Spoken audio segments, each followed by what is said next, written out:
Okay, you guys, today we're talking absolute value equations and inequalities. The goal is to solve these things. What does absolute value measure?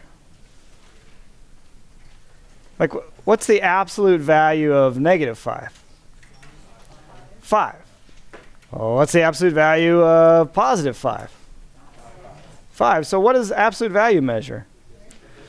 Distance from 0, like on a number line. The distance from 0, regardless of sign, regardless of direction, right? So if you're asked to solve an equation, like the absolute value of x equals 1, well, I mean, if you just think about it, you can come up with the solutions. There's more than one solution, right? What's the obvious solution?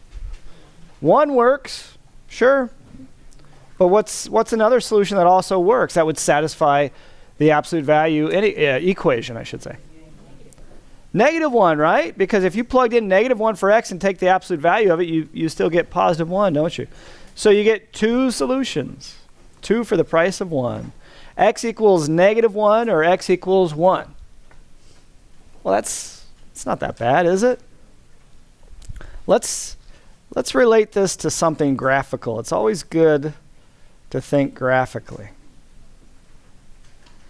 Now, really here, let me change the directions here to make them clear. Let's change this to solve by graphing. And I don't mean a number line graph. I'm gonna up the number of dimensions on you. I'm gonna use 2 dimensions to help me solve this. You've seen this when solving linear equations earlier this semester, solving by graphing, right? So what I'm going to do is I'm going to graph the left-hand side. I'm going to call that y. You could call it y1 if you were doing it on a calculator. And I'm going to call the right-hand side y or y2. Doesn't really matter. And I'm going to graph both of those and see if I can use that graph to come up with the same answers I just got by solving symbolically. So what is the graph of y equal absolute value of x? I'm not going to bother with the y1. What does the graph of y equals the absolute value of x look like? Well, you can always go back to plotting points if you're not sure, right? So make your little t-chart.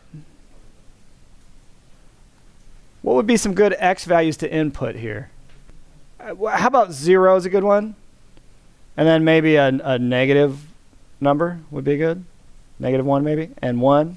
And if you want to go really crazy, negative 2 and maybe positive 2. Those would be good values to input. Now you've got the absolute value function, so you're just going to take the absolute value of those inputs. So what do you get? Absolute value of negative 2 is 2. So if you input negative 1, you get the absolute value for x. You get the absolute value of negative 1 is 1. What's the absolute value of 0? 0. Absolute value of 1 is 1. Absolute value of 2 is 2. You can always go back to plotting points. So you get this graph. It has like a vertex, you would call it, at the origin. And then it kind of looks like a V shape, or exactly like a V shape. It has 1, 1 on it. Negative 1, 1. And what else? 2, 2. And negative 2, 2. I went 1 too far there. 2, 2 and negative 2, 2. Connect the dots and you can see the V shape. Keeps going that way. Keeps going that way. So in 2 dimensions, we have the graph of y equals the absolute value of x. Now the other one, I'm not going to bother with the y2. I'm just going to call it y equals 1. What does that guy graph to be? It's one of those special lines. If y is always 1, that means what? Horizontal line. It's like the horizon. It goes back and forth at a height of 1. It means y is always 1. Doesn't matter what x is. Y is always 1. So if I'm going to graph that horizontal line, I'll cheat here and use my drawing tool. A horizontal line at a height of 1 might look something like that.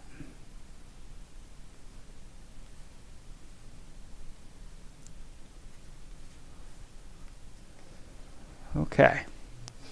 So do you remember when we were solving linear equations by a single linear equation by graphing what we looked for? Same as what we looked for when we solved a system of equations, because it really is like solving a system of equations, isn't it? We looked for what kind of points? Intersection points. So we have this graph of y equals 1. We have this graph of y equals the absolute value of x. The points that where the x values satisfy both equations are at the intersection points. So the solutions, if you're just solving this single equation though, the solutions are represented by the first coordinates, or the x coordinates in this case, of the two intersection points. And what's the x coordinate of this point right here? 1. What's the x coordinate of this point right here? -1. So your two solutions are x equals 1, x equals -1. I guess we already knew that, and you might be asking yourself, well, why is he doing it in this really complicated way? We already knew that from the first example. We guessed at that, right? Well, the idea is there's going to be certain kinds of equations and inequalities that are really hard to solve by hand, if not impossible.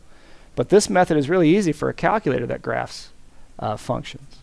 So the idea is we're really preparing you for the future when I make you practice these kinds of graphs. So these x values produce the same y values here and here. So that's why it solves this equation. Let's go back to how we solved that first equation, the absolute value of x equals 1 symbolically, because that really is the easier method. If you can do it by hand, that's the easier method. Let's go ahead and solve the absolute value of 3x minus 1 is equal to 5. So the idea is there's two numbers the guy inside the absolute values could be. And so you create, to drop the absolute values symbols, you create two equations based on what 3x minus 1 in this case can be.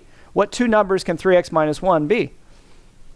And it's based on this number right here. Either 3x minus 1 equals something, or 3x minus 1 equals the opposite of that something. What are those two values? 2 and -2. Well, when you take the absolute value, you have to get 5 on the right side. So what two numbers are such that their absolute values are 5? Well, here's the easy one, 5, right? And what's the other one?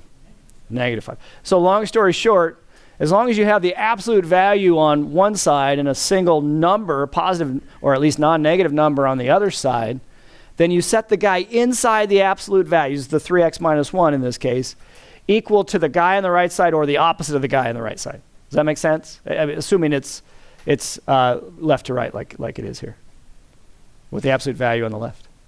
Does that make sense? Now you've created two reasonably easy equations to solve, right?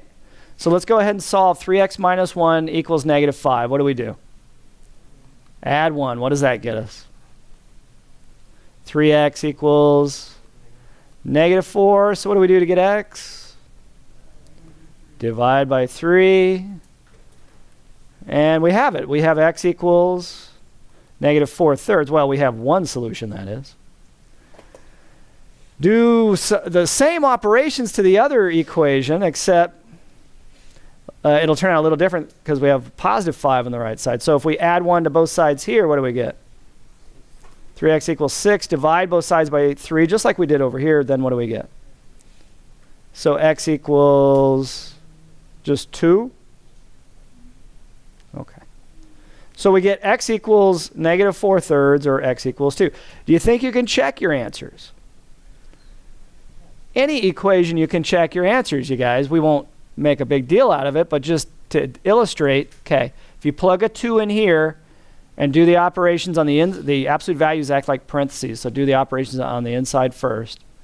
So 3 times 2 minus 1, what's that? 6 minus 1 is 5. Absolute value of 5 is 5. Yep. 2 checks.